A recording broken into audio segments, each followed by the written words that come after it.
Ayan guys. Kunting push na lang guys. Matatapos na. Doon na lang sa pintuan na yon. Tatapusin yung pinto na yon. Tapos lalagyan ng division dito sa gitna guys. So ayan dito. Mag-aano pa din. Magpo-flooring. Ayan guys. So hoping guys. Matapos na talaga guys. Kasi excited na ako ma-open tong bakery namin guys.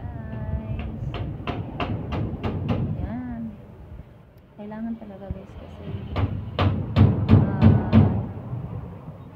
nag-aaral yung mga anak ko. Kailangan talaga may income araw-araw.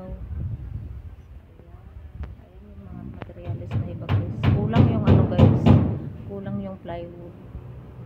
So sana pag matapos to, meron din kaming pang ano guys. Tawag nito guys. Puhunan. Kahit 2K lang or 3,000 guys. Pwede na siguro yun pang start. Pero ngayon focus lang muna kami sa pagpaayos. Ayan, kunting push na lang guys. Matatapos na guys. Ayan.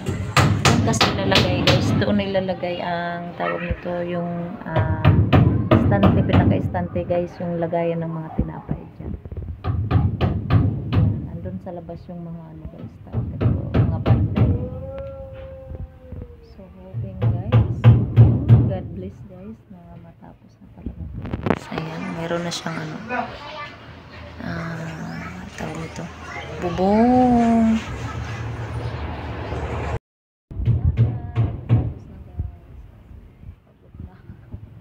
Pagod na sa kahintay si host. Tapos dyan lalagyan pa yan ng plancha or plywood guys. So ayan. Dito din o pintuan pa to guys. Lalagyan pa to ng pintuan guys. Ayan.